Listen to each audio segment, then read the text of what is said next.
Ose dire ça aux gens que tu aimes, et cela n'est pas ce que tu penses.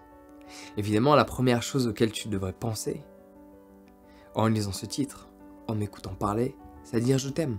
Évidemment, c'est une bonne chose à dire aux gens que tu aimes. De leur dire que tu leur aimes, même si peut-être que cette parole ne va pas les impacter tant que ça, parce qu'ils ne répondent pas à ce langage de l'amour. J'ai déjà fait plusieurs vidéos sur ce sujet-là. Peut-être qu'ils vont plus répondre à l'affection physique que tu leur portes, à ta présence, au cadeau que tu leur offres, et ainsi de suite. Mais ça n'empêche pas que, de temps en temps, ça peut être bien.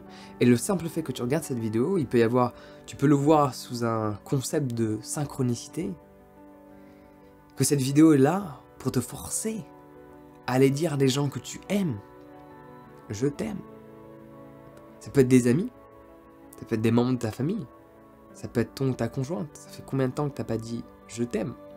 Mais le but de la vidéo, c'est pas ça. Le but de la vidéo, c'est pas ça.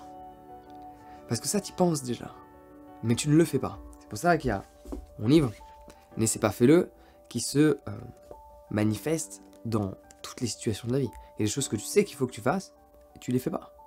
Des personnes qu'il faut que tu appelles, tu les appelles pas. Pourquoi? Des difficultés à passer à l'action. Et ce livre va grandement t'aider. Donc le lien est en description.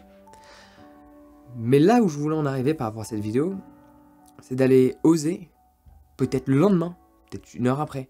Je trouve qu'il y a plus d'impact quand tu le fais le lendemain, ou même quelques jours après, mais pas forcément sur le moment, parce que ça peut paraître, même si cela peut paraître légitime et réfléchi, ça peut parfois paraître faux.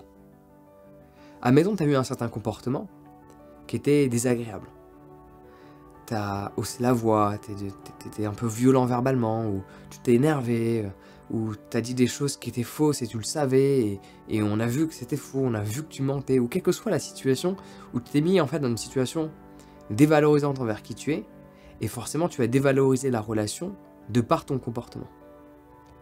À ce moment-là, le lendemain, rappelle l'ami que tu as vu en question, rappelle le membre de ta famille, et même si la personne n'accepte pas tes excuses, excuse-toi. À partir du moment donné où, évidemment, tu réalises que le comportement que tu as eu ne correspond pas à la personne que tu es ou la personne que tu veux devenir. Ne change jamais par rapport à une personne qui te dit que tu devrais changer. Là n'est pas le but. C'est toi, tu as réalisé que tu t'es un peu emporté. Tu étais un peu à fond sur le sujet de la discussion, tu t'es un peu... t'es parti dans tous les sens parce que tu voulais absolument avoir raison, ou absolument convaincre, ou absolument être écouté. Et c'est parti en cacahuète. Et sur le moment, bah, t'as pas voulu t'excuser. Parce qu'il y avait la pression, il y avait les émotions que tu n'as pas appris à contrôler. Tu n'es pas resté stoïque par rapport à la situation, tu t'es emballé. Ouais. Donc prends en considération que tu pourrais juste, le lendemain, genre aujourd'hui par exemple, c'est sûr qu'il y a quelqu'un la semaine dernière, tu t'es embrouillé avec. C'est sûr, faut arrêter. Allez, avoue quand même. T'as dû t'embrouiller avec quelqu'un où tu es responsable. Peut-être pas à 100%, c'est vrai. Tu regardes mes vidéos, c'est pas toi qui arrange, mais prends tes responsabilités quand même. Ouais. Prends tes responsabilités, appelle cette personne, va la voir, et dis-lui, même si ça va bien, même si la personne est passée à autre chose, même si tu es passé à autre chose, à partir du moment donné où tu sais que tu n'aurais pas dû te comporter ainsi, va voir la personne. Un jour, 2 jours, 1 mois, 2 mois après, dis-lui, je suis désolé par rapport à ce que j'ai fait. Je suis désolé de t'avoir menti. Je suis désolé de t'avoir mis dans cette situation il y a X temps. Le mieux qu'on m'ait fait à moi, petite histoire personnelle que je te partage, comment dire ça? Bon, on m'avait trompé quand j'avais 18 ans. La nana qui m'a trompé en question, qui s'appelait Sarah, elle m'avait refilé des trucs qui ne sont pas si graves, mais à cette époque-là, j'étais jeune, j'étais sur une île au Vietnam, j'apprends que j'ai des chlamydia, c'est la panique totale, tu vois. J'apprends que je peux plus avoir d'enfants, bon, j'en ai toujours pas, mais je compte peut-être en avoir un jour quand même. Et c'est la panique totale, donc je quitte l'île au Vietnam, je parle ni vietnamien ni anglais à cette époque, je vais à Hanoï, dans un hôpital français, bon c'était la panique, et elle m'avait accusé. Donc c'est vraiment le scénario le pire, tu vois, c'est quelqu'un t'accuse de quelque chose que la personne a fait elle-même, tu te dis mais what the fuck, ouais. Et bref, cette personne, 6 ou 7 ans plus tard, s'excusait. Et j'avoue que ça fait plaisir. Je suis passé à autre chose. J'avais oublié cette personne de ma vie. Ma vie était... Ça, c'est un conseil que je peux te donner. Quand ta vie est tellement géniale, tu en oublies les personnes qui t'ont fait du mal. Laisse-moi répéter ça. Quand ta vie est tellement géniale, tu en oublies les personnes qui t'ont fait du mal. Allez, une troisième fois. Quand ta vie est géniale, tu en oublies les personnes qui t'ont fait du mal. C'était il y a 6-7 ans que ça m'est arrivé. Enfin là, à l'heure actuelle, un peu plus parce que j'ai vieilli depuis la fois où elle s'est excusée. Mais même après être passé à autre chose, même après avoir oublié cette personne, ça fait toujours plaisir de savoir que la personne admet qu'elle a menti et s'excuse par rapport au tort qu'elle t'a causé. Évidemment, c'est pas une relation que j'ai envie de redévelopper. Donc c'est cool, ça m'a fait plaisir, mais voilà, je passe à autre chose à nouveau.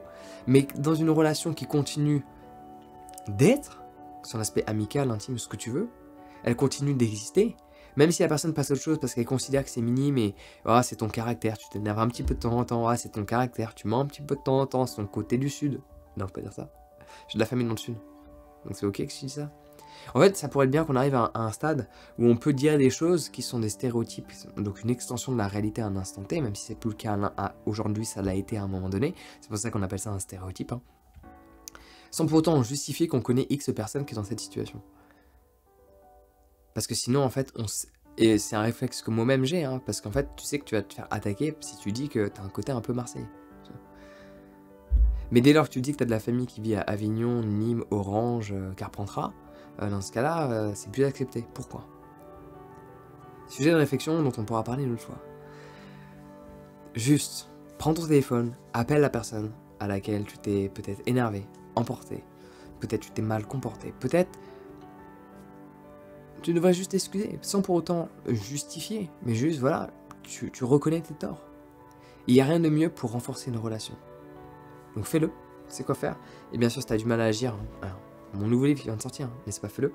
Et bien sûr, j'ai un gros chapitre dans l'encyclopédie du bien-être où je parle de l'entièreté des relations. Donc le lien est dans la description, tu peux le commander sur mon site internet, jeanleval.com, sur ce prends soin de toi, et passe une excellente journée.